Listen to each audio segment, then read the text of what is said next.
Twitch banned gambling after years of inaction. Why? Not for moral reasons, but because they didn't like the bad press they got after a certain Twitch streamer scammed about $300,000 from other streamers to use wild gambling. That's right, today I'm going to tell you guys how the ItsSliker scam drama led to Twitch banning gambling on the entire site. If you haven't seen my video on Sliker scamming people, I'll put a card on screen now so that you can watch it to get the full story. We've been following the drama to figure out how scamming led to the exposure of a potential cover-up of a pretty nefarious crime. So if you don't want to miss out, keep watching and subscribe so you don't miss my future videos. Anyway, let's talk about gambling. As we talked about in my last video, ItsSliker was trying to be a slippery little snake and push all the blame for his actions onto his gambling addiction, which is something I personally disagree with, and think that he was just using as a way to make himself out to be some sort of victim, despite himself victimizing a bunch of people who were willing to help him for no reason but the goodness of their hearts. But some Twitch streamers, particularly the big ones, believed him. Yeah, they decided to trust the words of a man who was literally able to scam people solely by abusing their trust and friendship. But sure guys, go ahead, let's just take him at his word. Anyway, their gullibility aside, the visceral reaction to one of their own, admitting to scamming people out of hundreds of thousands of dollars, led a bunch of popular Twitch streamers, in particular Pokimane and Willne,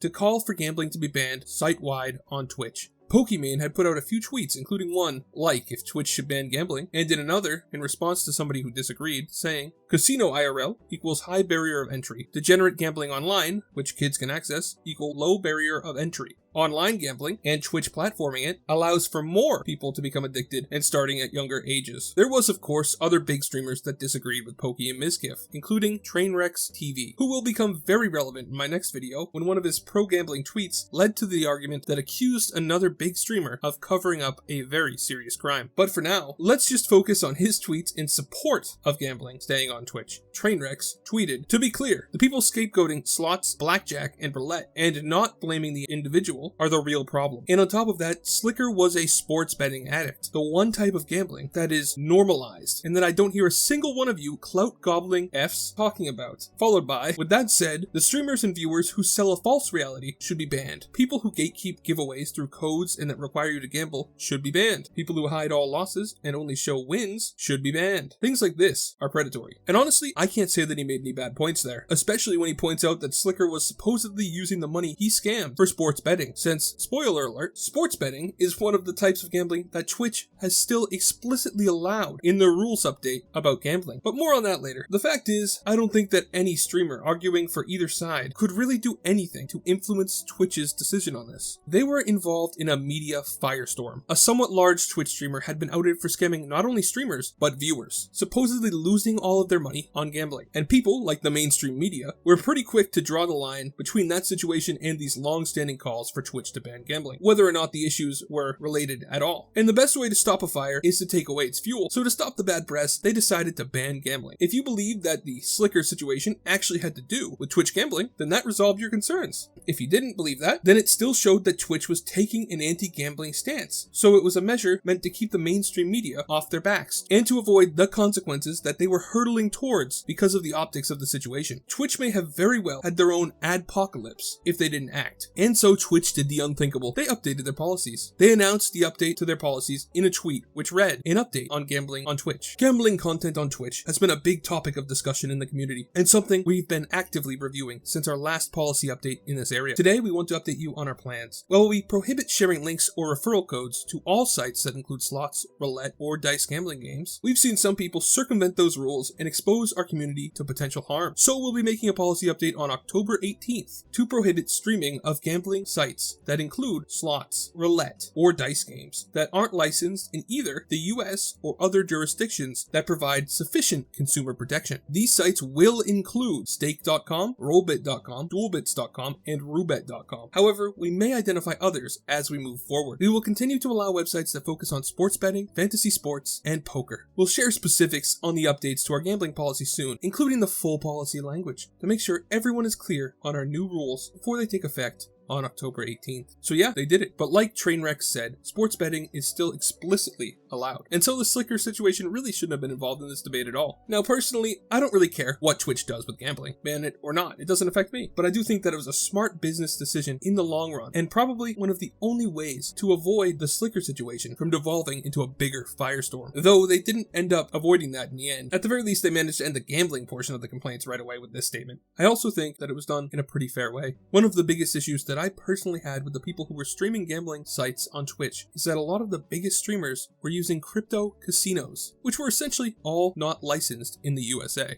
And while most streamers told their audiences not to gamble, I don't think that they made it clear enough just how sketchy what they were doing was. You had to skirt around US gambling laws. Then if you actually managed to win something, I'm sure it would be fairly hard to explain the sudden earnings to the IRS. Like, what are you supposed to say? Oh, those are winnings from an illegal online crypto casino? And I had to use a VPN to skirt around the restrictions imposed by US law in order to get to the site in the first place? I'm not sure that the IRS is going to be super understanding about that. So I'm glad to see that Twitch explicitly bans the use of gambling websites that are not licensed in the USA, where they actually have to follow our laws and aren't nearly as sketchy as these offshore crypto casinos. Mainly because this still allows for people who are following the law to continue doing what they want to do, and stops Twitch and Twitch streamers from promoting something that could get their viewers into as hot water. Granted, I mean, with some gambling still allowed, they could still get into hot water, but they'd have to do it within the confines of US law, which is good, I think. Allowing poker, fantasy sports, and sports betting makes sense as well, considering those are all fairly well regulated within the USA, at least in certain states, and I don't think that they're really as easily accessible to young viewers, which was probably what Twitch was going for with this sudden update to begin with. So from a business sense, this was a Twitch W, a rare compromise. It doesn't outright ban gambling, but it does ban the gambling sites that were the most pervasive and sketchy, in my opinion. If you go into Twitch today, after the policy went into effect last week, there is still a slots section, and it's still relatively active, though with a few big names missing. You see, allegedly, these big streamers were getting millions of dollars a month in order to stream on certain websites that would no longer be allowed today. They weren't being paid to outright promote these offshore gambling sites, but essentially, these sites were buying brand awareness from these streamers. So if you were a viewer, the streamer might not tell you to do it, but if you decide on your own that you want to gamble, what site comes to mind? The one your favorite streamer was using all day, which, to be honest, makes those sites even sketchier in my opinion. But a lot of these streamers who used to stream themselves gambling on offshore crypto casinos daily are strangely absent from the category now that it requires you to use a casino that's following US regulations. Weird. I wonder why that might be. All in all, I don't think that this was as big an issue as it got made out to be. Though I do find it weird that gambling is banned on Twitch, but ItsSliker still isn't. Funny how that happened, huh? Well anyway, next video we'll be talking about another streamer who didn't get banned, despite doing something horrible, which stemmed out of a Twitter thread made in response to what we talked about here today, the ban on gambling. Let's just say that some of the big streamers have even bigger skeletons in their closets. Remember to like and subscribe. I hope you have a good day, and God bless you.